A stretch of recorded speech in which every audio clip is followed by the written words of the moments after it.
Sok. Satu pak yang aku siap begini. Sok. Aduh, tadi power tuh. Assalamualaikum warahmatullahi wabarakatuh. Alhamdulillah pada kesempatan hari ini kita bisa berkumpul dalam acara presentasi tindak lanjut rencana pembelajaran berbasis proyek yang akan disampaikan oleh Bapak Pian Hendriawan SPD sebagai guru PJOK di SD Negeri 2 Cimerak. Untuk mengefektifkan waktu, mari kita buka dengan bacaan basmalah bersama-sama. Bismillahirrahmanirrahim. Selanjutnya, terima kasih kepada yang terhormat Bapak Kepala Sekolah SD Negeri 2 Cimerak dan kepada rekan-rekan guru semua yang saya banggakan. Untuk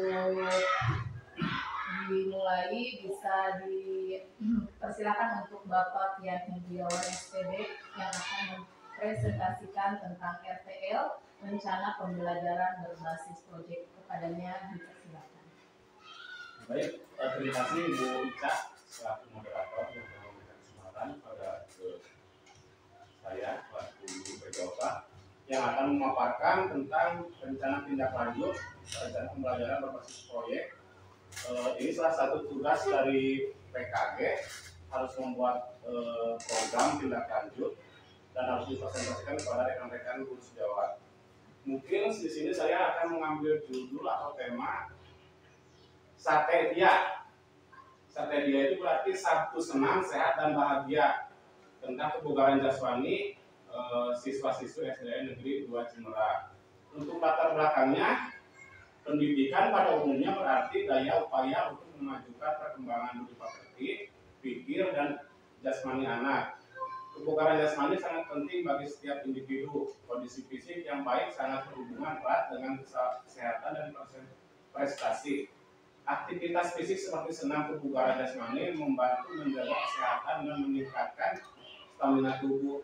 Senam berirama seperti senam kesegaran jasmani atau senam kreasi adalah bentuk latihan yang mudah dilakukan dan dapat dilakukan oleh berbagai usia. Senam kreasi dilakukan dengan iringan musik melibatkan gerakan tertentu yang memenuhi tujuan meningkatkan kesegaran jasmani. SDN 2 Negeri Cimerak memiliki peran penting dalam mengenalkan dan mendorong kegiatan kebugaran jasmani pada siswa. SD Negeri 2 Cimerak juga dapat mengadakan program senam kebugaran jasmani secara rutin. Program ini melibatkan siswa, kepala sekolah, guru kelas, guru PAI, operator sekolah, wali murid, dan wali murid. Senam dapat dilakukan di lapangan luas dengan iringan musik mengikuti gerak senam kreasi penerapan pendidikan gerak, pendidikan kebugaran. Nah, mungkin untuk latar belakangnya saya mengambil senam itu karena di sekolah kita itu sudah rutin mengadakan senam setiap Sabtu. Nah, dalam judul strategi ini saya mengembangkan kembali, jadi bukan hanya tiap Sabtu. Jadi mungkin takutnya anak-anak udah mulai jenuh gitu. Jadi saya kembangkan itu jadi programnya menjadi program rutin yang 2 minggu sekali, sebulan 2 kali, 1 bulan 2 kali. Kemudian nanti di akhirnya akhir minggu terakhirnya adakan jalan santai, berarti itu kegiatan bulanannya. Kemudian untuk tujuannya itu kami sebagai selaku guru PJOK, visi kami adalah menciptakan lingkungan belajar yang inklusif dan memberdayakan, di mana setiap siswa memiliki kesempatan untuk berkembang secara fisik, sosial, dan emosional. Kami berkomitmen mendukung menumbuhkan suara, pilihan, dan pemilikan dalam diri peserta didik sehingga mereka dapat mengambil peran aktif dalam proses pembelajaran, merasakan dampak positif dari kegiatan olahraga dalam kehidupan mereka. Jadi ini intinya tujuannya kita itu tidak menitik beratkan misalkan kalau kita Sabtu ini harus senam apa, jadi tidak begitu. Jadi kita menanyakan dulu pada siswanya hari ini mau senam apa, jadi kita libatkan siswa dan keinginan siswa itu seperti apa, intinya begitu. Kemudian tujuan programnya mencukupi kegiatan aktivitas fisik, kesehatan peserta didik. Yang kedua, membuat kegiatan aktivitas fisik untuk meningkatkan kebugaran peserta didik, memberikan pemahaman kepada peserta didik akan pentingnya pola hidup sehat, karakter building, profil pelajar Pancasila. Kemudian yang terakhir itu mendukung pertumbuhan perkembangan peserta didik sehat fisik, sehat jiwa, sehat sosial. Dengan tujuan ini diharapkan dapat memberikan pengalaman belajar berharga dan berdampak positif pada peserta didik serta memperkuat keterlibatan dan dukungan dari komunitas belajar dan dalam sekolah. Nah, itu untuk tujuannya. Kemudian di sini ada capaian, langkah, dan hasil.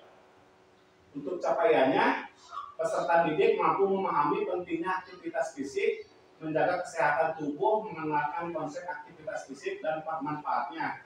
Kemudian melibatkan peserta didik dalam kegiatan fisik yang sesuai dengan usia dan kondisi tubuh, mengajarkan pola hidup sehat termasuk olahraga teratur dan gizi seimbang. Nah, itu untuk capaiannya. Kemudian untuk langkah-langkah, mengumpulkan peserta didik dari kelas 1 sampai kelas 6, mendiskusikan bersama kegiatan yang akan dilaksanakan. Kemudian peserta didik memilih kegiatan pembukaan jasmani yang sesuai dengan potensi dan minatnya. Kemudian pembahasan peraturan atau juknis. Selanjutnya memberikan kesempatan peserta didik untuk mencoba senam irama yang telah diberikan. Kemudian pelaksanaan kegiatan pembukaan jasmani senam dengan menekankan sikap berdasarkan nilai-nilai Pancasila. Nah, untuk yang ini saya mengambil kelas 1 sampai kelas 6 itu artinya yang titik beratnya itu kelas 5 dan kelas 6. Tetapi kenapa kelas 1 sampai kelas 4 atau kelas 3 diikut sertakan? Karena ini programnya jadi nantinya untuk berkesinambungan. Misalkan sudah kelas 6 sudah keluar, yang kelas bawah bisa sudah mengenal program ini gitu intinya. Kemudian untuk peran, nah ini sangat penting untuk peran.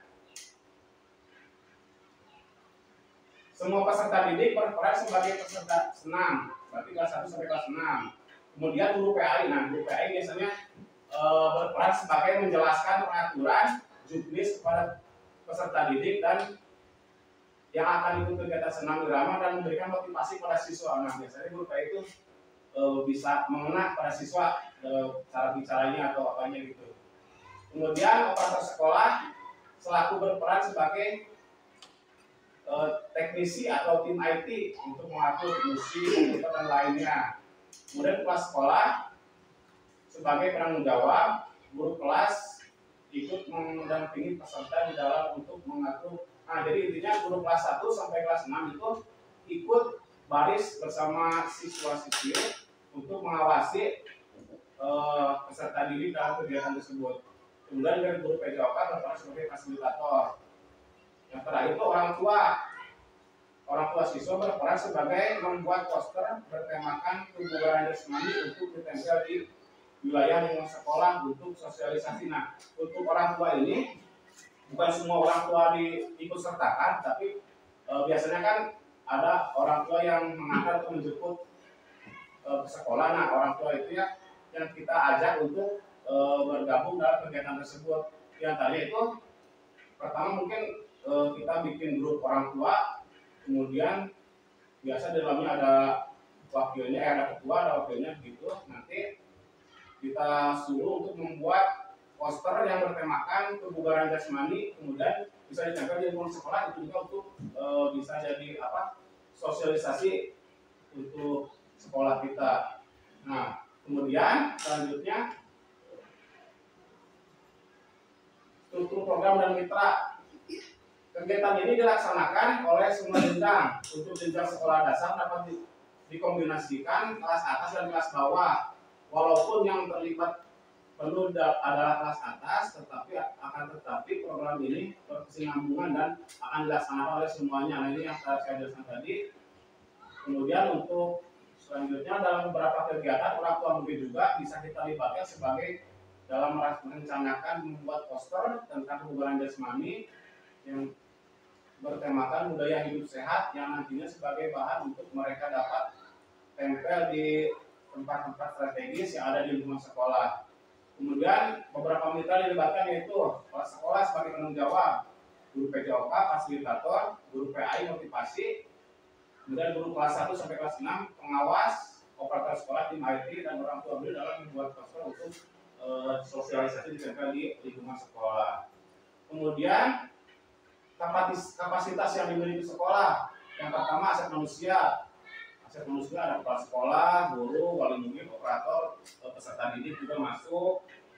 Kemudian aset fisik itu adalah halaman sekolah, laptop, speaker, jaringan internet yang dimiliki sekolah. Kemudian aset finansial itu dana pos itu berarti yang mengadakan aset fisik ini dari dana pos. Kemudian aset sosial, koordinasi dengan masyarakat di sini bisa termasuk orang tua siswa yang tadi. Kemudian rencana evaluasi itu ada 4, evaluasi secara menyeluruh. Kemudian untuk mengukur tingkat kebugaran jasmani peserta didik menggunakan TKJI atau tes kebugaran jasmani Indonesia. Kemudian diberikan berupa kuesioner atau wawancara secara langsung, dilihat secara pengamatan langsung seberapa progres perubahan yang dirasakan dari peserta didik, dari perubahan kesadaran akan pentingnya menjaga hidup sehat dari aktivitas harian. Nah ini mungkin yang ini artinya kita bisa mewawancari anak-anak peserta didik atau kita berikan pertanyaan di kuesioner, misalkan bagaimana kegiatan ini, apakah ada kurangnya, bagaimana begitu. Kemudian kemungkinan tantangan, biasanya setiap program pasti ada tantangannya. Yang pertama, kemungkinan cuaca. Tantangannya jika terjadi cuaca kurang baik atau tidak mendukung, misalkan hujan, lapangan pasti becek. Solusinya kita dapat tunda atau alihkan di hari yang lain. Kemudian konsistensi. Tantangannya konsistensi atau semangat dari peserta didik untuk terus semangat menjaga kebugaran fisik. Nah ini biasanya kan peserta didik itu untuk pertama biasa semangat, kemudian kesananya pasti semakin menurun semangatnya. Nah untuk solusinya ini kita perlu adakan pendekatan yang intens dan dipompa agar tidak redup, kemudian menyampaikan manfaat dari kejadian kegiatan ini. Di sini guru PAI di sini ini memberikan motivasi dan pendekatan yang intens. Kemudian kendala sarana dan prasarana. Untuk tantangan, kemungkinan sarana sekolah seperti laptop, sound, kendala rusak sehingga tidak dapat digunakan dalamnya program, mengganggu dalam program. Untuk solusinya bisa diatasi dengan menggunakan speaker atau laptop lainnya yang dimiliki guru. Misalkan Gani kan ada speaker, kita pinjam dari Gani, kemudian bisa ada laptop, kita pinjam dulu dari salah satu guru yang mempunyai itu. Kemudian terakhir tim lainnya ini begini, senam SKJ satu pertama, kemudian satu ketiganya senam aerobik, kemudian satu terakhir kita berarti ini kegiatan bulanan dan sehat di lingkungan sekolah. Kemudian terima kasih. Nah itu mungkin itu yang bisa saya sampaikan tentang program atau program yang akan dilaksanakan atau program yang sebagai salah satu tugas dari PKG. Mungkin dari rekan-rekan bapak kepala sekolah atau guru yang lain ada masukan atau umpan balik mungkin dari Bu Ica, mungkin Bu Ica. Baik, Bapak Ibu semuanya, terima kasih atas waktunya.